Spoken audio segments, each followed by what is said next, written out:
오늘 말씀은 이제 6번째 계명인 살인하지 말라는 계명입니다. 몇 번 말씀을 드린 것처럼 이제 저는 군복무를 이제 일반 교도소를 지키는 이제 경비 교도대로 다녀왔습니다. 그래서 이제 교도소 안에서 이제 수용자들이 갇혀 있는 이제 방을 지나면서 그 방문 옆에 붙어 있는 이제 작은 패를 자주 보게 됐는데, 그 패에 보면 이제 뭐가 적혀 있냐면 죄수 번호와 또 죄명이 적혀 있습니다. 그런데 그걸 보면서 그때 놀랐던 것 중에 하나가 뭐냐면 죄명 중에 의외로 살인이 많다는 사실이었습니다. 그래서 우리나라에 이렇게 살인이 많다니 참 놀랍기도 하고 또 한편으로는 또 안타깝기도 했습니다. 그런데 오늘 우리가 함께 나누고자 하는 이제 살인하지 말라는 이 6번째 계명을 이렇게 어떤 이제 범죄적인 살인으로만 생각을 한다면 아마도 이 계명은 우리가 지키기에 너무나 쉽다고, 또는 나와는 전혀 상관이 없다고 생각하시는 분들이 아마 있으실 겁니다. 하지만 과연 그런 범죄적인 살인만을 말씀하고 있는 걸까요? 살인이란 말의 뜻이 과연 뭘까요? 살인이란 말 그대로 사람을 죽이는 게 살인입니다. 그런데 사람을 죽인다고 해서 그게 다 과연 살인이냐 하는 겁니다. 만약에 그렇다면 판사가 내리는 사형 판결도 사형일까요? 그리고 낙태와 안락사는 우리가 어떻게 생각해야 하는 걸까요? 구약 성경에는 참 많은 살인 이야기가 나옵니다. 대표적인 게 동생 아벨을 죽인 형 가인의 살인이고, 또 이 외에도 모세 역시 애굽 사람을 죽였습니다. 그리고 다윗도 골리앗을 죽였죠. 게다가 심지어 하나님께서도 이스라엘 백성들에게 무엇을 명령하셨냐면 가나안 족속들을 다 죽이라고 명령하셨습니다. 심지어 아말렉 족속에 대해서는 남녀와 아이와 젖먹이까지 모두 죽이라고 명령하셨습니다. 그렇다면 과연 하나님도 살인하셨다고 그렇게 말해야 되냐 하는 겁니다. 사람을 죽인다고 해서 그게 무조건 이 6번째 계명을 어기는 것은 아니라는 것, 그걸 우리가 기억해야 합니다. 오늘 이 6번째 계명의 본뜻을 우리가 모르면 우리가 잘못된 오해를 할 수 있습니다. 특히 사형제도라던가 낙태라던가 안락사와 같은 그런 수많은 사회적 이슈에 대해서 우리가 어떤 성경적인 생각과 판단이 아니라 그냥 오히려 여론에 휩쓸린, 그러니까 세상 사람들이 하는 그런 주장에 우리가 이리저리 막 끌려다닐 수 있습니다. 그래서 이 6번째 계명에 대해서 잘 아는 것이 그래서 너무나 중요합니다. 그렇다면 먼저 6번째 계명에서 말하는 그 살인이 우리가 뭔지를 알아야 합니다. 성경에서 살인과 관련된 뜻을 가진 이제 히브리어 동사가 2개가 있는데, 그 중에 하나가 이제 하라그라는 말입니다. 이 하라그는 이제 법에 따라서 사형을 선고해서 사람을 처형하는 행위, 또는 이제 전쟁 중에 적군을 살해하게 되는 그런 행위를 말합니다. 그래서 성경에서 이런 행위에 대해서는 이 6번째 계명을 어겼다고 그렇게 말하지 않습니다. 그리고 어떤 의도가 없는 우발적인 살인 역시, 그러니까 성경에 보면 도끼질을 하다가 도끼가 나도 모르는 사이에 자루에서 빠져서 그 도끼에 누군가가 맞아 죽은 그런 우발적인 살인 역시 이 6번째 계명을 어긴 게 아니라고 그렇게 말합니다. 그래서 피해 보복을 당하지 않도록 그렇게 도피성을 만들어서 그곳으로 피하게 하신 것입니다. 이처럼 이 하라그라는 말은 사람을 죽인 행위이지만 그것을 살인으로 보지는 않았다는 겁니다. 그런데 또 다른 단어인 라차흐는 그렇지 않습니다. 이 라차흐는 오늘 본문에 나오는 이제 살인에 해당되는 말로 어떤 불법적이고 불필요한 살인, 그리고 의도한 살인, 악한 마음을 가지고 사람을 죽이는 행위, 그런 것들을 말합니다. 그래서 이것 때문에 살인하지 말라는 계명을 주신 것입니다. 그렇다면 왜 살인하지 말라고 하시는 걸까요? 여기에는 몇 가지 이유가 있습니다. 그런데 그 중에서 가장 중요한 두 가지 이유를 꼽으라고 한다면 첫째로 사람은 하나님의 형상대로 창조되었기 때문입니다. 그렇기 때문에 사람을 그렇게 마음대로 죽인다는 건 어떻게 보면 하나님의 형상을 파괴하는 것과 같다는 그런 의미죠. 그리고 둘째로 이보다 더 중요한 이유가 있는데 그게 뭐냐면 모든 생명은 하나님께서 만드신 것으로 하나님만이 생명의 근원이시며 생명의 주관자가 되시기 때문입니다. 그래서 우리는 다른 사람의 생명을 절대로 가볍게 여겨서는 안 되는 것이고 이런 이유로 낙태나 안락사도 함부로 정당화될 수가 없는 것입니다. 그런데 이래서 죽였든 저래서 죽였든 사실 우리와는 전혀 상관이 없어 보입니다. 왜냐하면 이 자리에 계신 분 중에 뭐 실수든 고의든 사람을 죽인 그런 경험을 하신 분이 없으시기 때문입니다. 그래서 우리에게 이 6번째 계명은 지키기가 너무 쉽다고 여겨지거나 또는 모두 다 100% 순종하기 때문에 이 계명은 좀 불필요한 계명이다 이렇게 여겨질 수 있다는 거죠. 하지만 과연 그럴까 하는 겁니다. 성경에는 이 살인과 관련해서 우리를 충격에 빠뜨리는 그런 말씀이 있는데 마태복음 5장 말씀과 요한일서 3장 말씀입니다. 그럼 먼저 우리 마태복음 5장 21절에서 22절 말씀을 우리 화면을 보면서 함께 같이 읽겠습니다. 옛 사람에게 말한 바 살인하지 말라 누구든지 살인하면 심판을 받게 되리라 하였다는 것을 너희가 들었으나 나는 너희에게 이르노니 형제에게 노하는 자마다 심판을 받게 되고 형제를 대하여 나가라 하는 자는 공회에 잡혀가게 되고 미련한 놈이라 하는 자는 지옥불에 들어가게 되리라. 아멘. 이어서 요한일서 3장 15절 말씀을 같이 읽겠습니다. 그 형제를 미워하는 자마다 살인하는 자니 살인하는 자마다 영생이 그 속에 거하지 아니하는 것을 너희가 아는 바라. 아멘. 어떠신가요? 이 말씀에 따르면 우리는 모두 다 살인자들입니다. 살인자가 아닌 사람이 하나도 없다는 거죠. 그렇다면 이 6번째 계명은 우리의 죄를 지적하고 정죄하기 위한 그런 미끼인 걸까요? 이놈 한 번만 걸려봐라. 하나님께서 이런 심정으로 우리에게 주신 계명일까요? 유대인들은 이 6번째 계명을 어떻게 해석했냐면 방금 읽은 이제 마태복음 5장 21절 말씀처럼 살인하지 말라. 누구든지 살인하면 심판을 받게 되리라. 이렇게 해석을 했습니다. 그런데 6번째 계명인 살인하지 말라. 그 뒤에 누구든지 살인하면 심판을 받게 되리라. 이 말을 덧붙였다라는 겁니다. 근데 뭐 이거나 뭐 같은 거 아니냐, 같아 보일 수 있지만 그러나 여기에는 너무나 큰 차이가 있는데 그 차이가 어떤 차이냐면 살인하지 말라는 이 6번째 계명을 유대인들은 그냥 단순히 눈에 보이는 그런 살인으로만, 그러니까 실제로 일어난 그런 살인으로만 축소를 시켰다라는 겁니다. 그래서 눈에 보이는 그런 살인이 일어났을 때만 그렇게 재판을 받는다고 그렇게 말하고 있는 거죠. 이처럼 유대인들은 마음의 살인은 인정하지 않고 실제로 일어난 살인만을 살인으로 인정했다라는 겁니다. 그래서 예수님은 지금 이 말씀의 의미가 그게 아니라고 말씀하시면서 6번째 계명의 본래 의미가 무엇인지를 말씀해주고 계신 것입니다.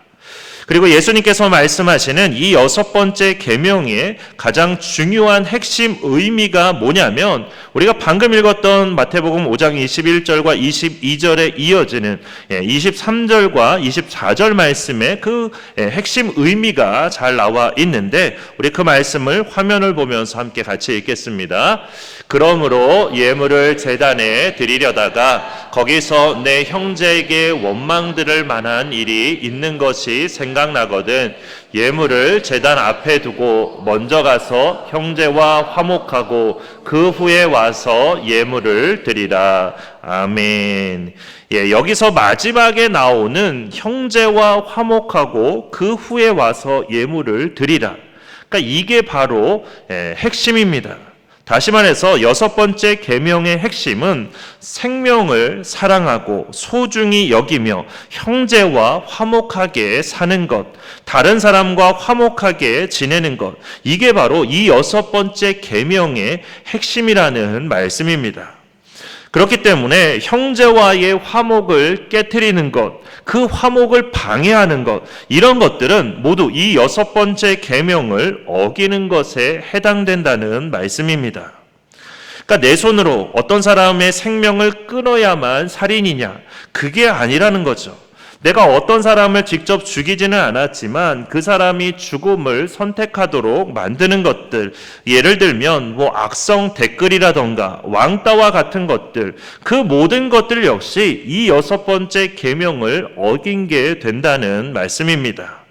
그리고 더 무서운 것은 형제에 대해서 욕하는 것도, 형제를 미워하는 것 역시도 다 살인과 같다는 그런 말씀입니다.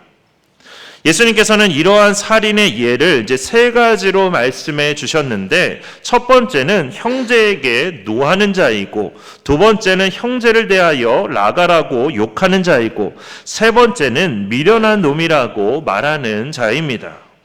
여기서 형제에게 노하는 자라는 건 이제 까닭 없이 노하는 사람들, 그냥 까닭 없이 이유 없이 그렇게 화를 내는 사람들. 요즘에 그런 사람들 되게 많더라고요. 카페도 그렇고 햄버거 가게도 그렇고 가서 콜라 리필 안 해준다고, 커피 더 안 준다고 집어 던지고 이유가 없죠. 그런 거는 살인죄에 해당이 된다는 겁니다. 또 필요 이상으로 노하는 자, 그런 자들도 마찬가지라는 그런 말씀입니다. 우리가 살다 보면 누군가에 대해서 화가 날 수가 있죠. 누군가가 나를 와서 이렇게 힘들게 하고 괴롭히고 그러면 화가 날 수는 있습니다. 그래서 화를 낸다는 것 자체가 다 죄는 아닙니다. 그러나 앞서 말씀드린 것처럼 이유 없이 화를 낸다던가 또는 화를 낼 때도 어느 필요 이상의 화를 내는 것, 그것은 죄가 된다는 말씀입니다.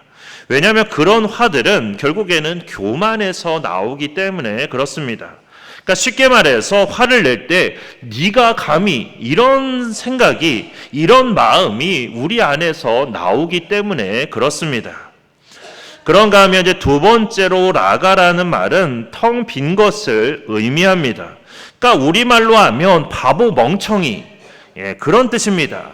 우리가 흔히 어렸을 때 많이 그런 이야기 하죠. 친구한테 야, 이 바보 멍청아, 그렇게 많이 하는데, 그렇게 하면 우리가 어떻게 되냐면 지옥불에 들어갈 수 있다는 거죠. 공회에 잡혀갈 수 있다는 겁니다. 그러니까 이렇게 다른 사람을 함부로 비웃고 경멸하는 말을 하는 것은 살인죄에 해당이 된다는 거죠. 그리고 세 번째로 형제에게 미련한 놈이라고 하는 것, 이건 역시도 살인죄에 해당이 되는데, 미련한 놈이라고 하는 건 단순히 어떤 지적으로 떨어진다, 그런 뜻이 아니라 하나님께 버림받은 자라는 그런 선언과 같습니다. 그러니까 함부로 하나님께 버림받았다, 이렇게 말하는 것은 오히려 하나님의 주권을 침해하는 그런 큰 죄가 아닐 수 없습니다. 그런데 예수님께서 예를 들어서 말씀하신 이 세 가지 모두 다 언어, 즉 말과 관련되어 있습니다. 그래서 이런 종류의 말들은 그 말 안에 살인의 영을 담고 있습니다. 그러니까 결국 말을 통해서 살인을 하게 만든다는 것이죠. 우리는 흔히 말로 주는 상처는 별로 대수롭지 않게 생각합니다. 말로 주는 상처는 상처가 아니라고 생각을 하는데 실제로는 그렇지 않죠. 아시는 것처럼 때로는 말로 주는 상처가 더 클 때도 있습니다. 악성 댓글 같은 걸 보면 말로 주는 상처가 얼마나 무서운지를 우리가 알 수 있습니다. 오히려 때리는 폭력보다도 더 큰 상처를 준다고도 할 수가 있습니다.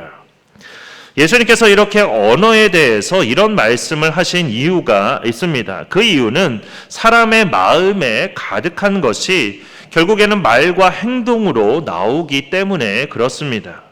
그러니까 사람이 처음부터 살인을 하느냐? 그게 아닙니다. 단계가 있습니다.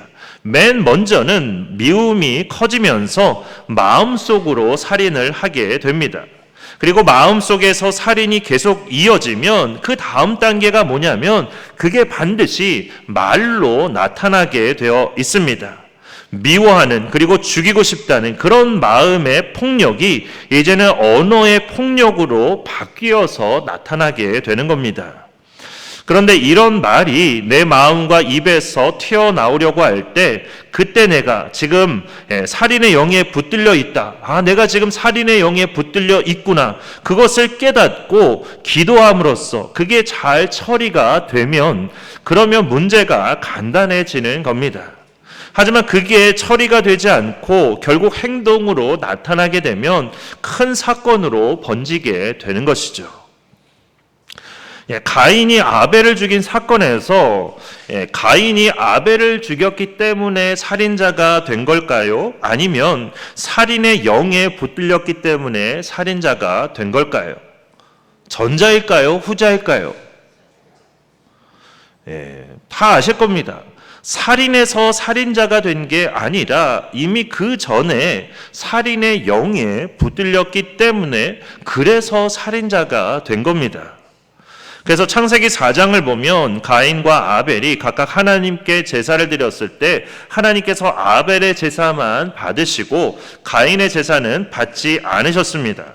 그러자 가인이 어떻게 했냐면 몹시 분해서 안색이 변했습니다. 이미 살인의 영이 그 안에 꿈틀거리기 시작을 했다는 거죠.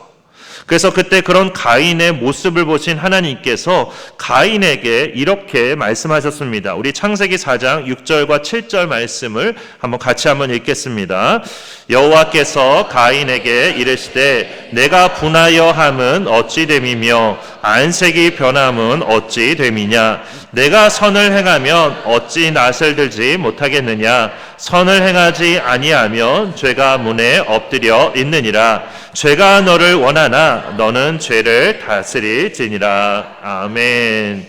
이 말씀은 가인 자신이 살인의 영에 붙들려 있다는 것, 그것을 인정하라는 하나님의 말씀입니다.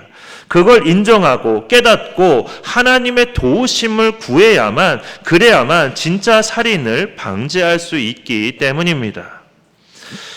우리의 입에서 누군가에 대한 비난과 욕이 나온다면, 누군가를 험담하고 비난하고 모욕하는 그런 말이 나온다면 그건 살인의 영이 우리를 붙들기 시작했다는 그런 표시입니다.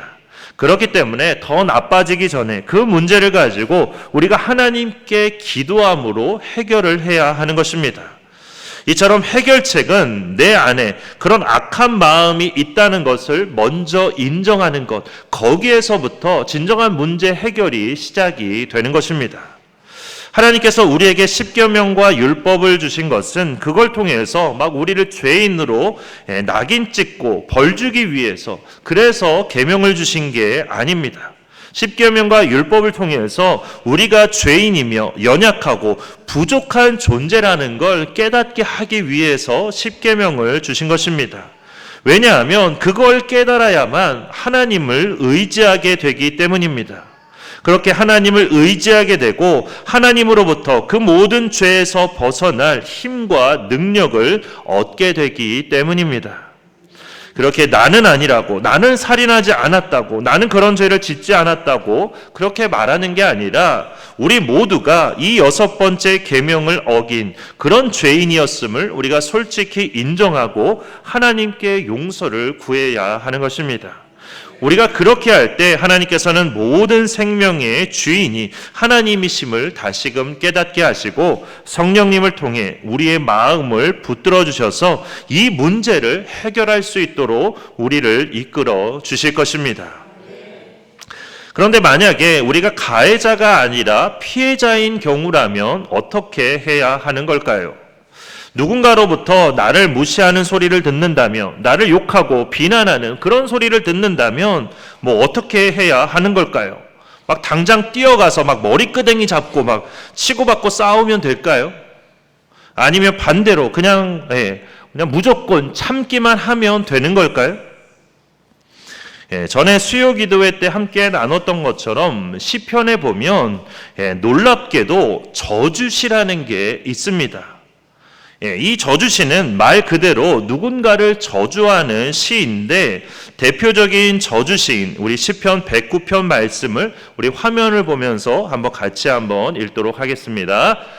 그의 자녀는 고아가 되고 그의 아내는 과부가 되며 그의 자녀들은 유리하며 구걸하고 그들의 황폐한 집을 떠나 빌어먹게 하소서. 고리대금하는 자가 그의 소유를 다 빼앗게 하시며 그가 수고한 것을 낯선 사람이 탈취하게 하시며 그에게 인애를 베풀 자가 없게 하시며 그의 고아에게 은혜를 베풀 자도 없게 하시며 그의 자손이 끊어지게 하시며 후대에 그의 이름이 지워지게 하소서. 아멘. 무시무시하죠. 아멘이라고 하기가 참 어렵습니다. 이 무시무시한 시를 누가 지은 걸까요? 다윗입니다. 놀랍게도 하나님의 마음에 합하다고 평가받은 다윗이 바로 이 시를 지었다라는 겁니다.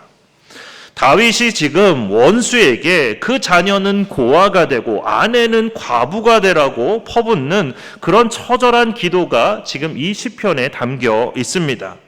그래서 이 시편을 읽으면 정말 이런 게 성경에 있었나 싶을 정도로 깜짝 놀랄 만한 그런 시입니다. 그런데 이 시편이 왜 성경에 이렇게 기록되어 있는 걸까요? 하나님께서 이 저주시를 허락하신 이유가 과연 뭘까요? 거기에는 아주 놀라운 이유가 있습니다. 하나님께서 왜 이 저주시를 허락하셨냐면, 왜 이 시편을 이렇게 성경에 기록하게 하셨냐면, 이런 저주를 사람에게 퍼붓지 말고 나에게, 하나님께 가져오라는 그런 뜻입니다. 그러니까 우리가 사람에게 저주를 퍼부으면 결국 그 사람과 더 원수가 되고 서로를 향한 복수의 악순환이 끝나지 않게 됩니다. 그렇기 때문에 하나님께서는 그것을 끊고자 사람에게 하지 말고 나에게 가져오라는 거죠. 하나님께 가져오면 근본적인 문제가 다 해결이 되기 때문에, 하나님께서 그 모든 것들을 해결해 주시기 때문에, 그래서 하나님께로 가져오라는 말씀입니다. 그렇기 때문에 우리가 어떤 말을 들었을 때, 어떤 상처를 받았을 때 그걸 가지고 먼저 하나님께 기도하는 게 필요합니다. 하나님께 기도하기 전에 자꾸만 상담가를 찾아가고 목회자를 찾아오고 막 목회자에게 막 이런저런 막 그런 거를 성토하면 물론 들어야 되겠죠. 들어야 되겠지만 저도 마음이 많이 아파지고 힘들어지게 됩니다. 그렇기 때문에 가장 먼저는 하나님께 기도하는 게 가장 중요하다는 걸 꼭 기억하실 수 있기를 바랍니다. 실제로 다윗은 하나님께 이렇게 처절한 기도를 드렸지만 원수인 사울왕 앞에서는 그의 옷자락 하나만 베고도 마음이 너무 아파서 괴로워했던 그런 사람이었습니다. 그러니까 기도와 실제의 삶 사이에 이 놀라운 간격이 있었다는 거죠. 근데 이걸 가지고 막 겉과 속이 다른, 겉과 속촉이다, 그렇게 따지면 안 되는 겁니다. 하나님께서 이렇게 명령하셨고 다윗은 그렇게 한 겁니다. 그러니까 이게 오히려 성숙한 신앙인의 모습임을 우리에게 보여주고 있는 겁니다. 우리가 직접 하는 복수는 때로는 통쾌해 보일 수 있지만 복수하는 자에게는 결코 하나님의 위로가 임하지 않습니다. 오히려 스스로 고통의 굴레 속에 갇히게 될 뿐입니다. 그리고 결국에는 상대방보다 내 자신을 먼저 파괴하는 그런 행동이 되기 때문에, 그래서 하나님께로 먼저 가져오라고 그렇게 말씀하신 것입니다. 우리가 행동으로 살인하지 않더라도 마음으로 그리고 말로 얼마든지 살인할 수 있습니다. 그리고 안타깝게도 이건 내 스스로의 힘으로 어떻게 해결해 볼 수 없는 그런 문제입니다. 그렇기 때문에 우리는 하나님께 기도해야 하는 것입니다. 내 마음에 그리고 내 입술에 하나님께서 파수꾼을 세워주시기를 더 기도해야 하는 것입니다. 그래서 더 이상 살인하지 않도록 우리를 지켜주시기를 우리가 기도해야 하는 것입니다. 그리고 무엇보다도 하나님께서 살인하지 말라는 이 계명을 주신 것은 앞서도 말씀드린 것처럼 형제와 화목하기 위해서 다른 사람들과 화목하게 살아가도록 이 말씀을 주신 것입니다. 그렇게 우리가 그리스도인으로서 예수님을 닮아가고자 노력하는 그리스도인으로서 자신을 십자가에 내어주셔서 하나님과 우리 사이를 화목하게 하시고 또 사람과 사람 사이도 화목하게 하신 그런 예수님의 그 모습을 우리가 닮아가는 그런 우리가 되기를 바랍니다. 그래서 우리가 정말로 살인의 도구가 아닌 생명을 살리는 그런 생명의 도구로 살아가는 우리 모두가 되기를 주님의 이름으로 축원합니다.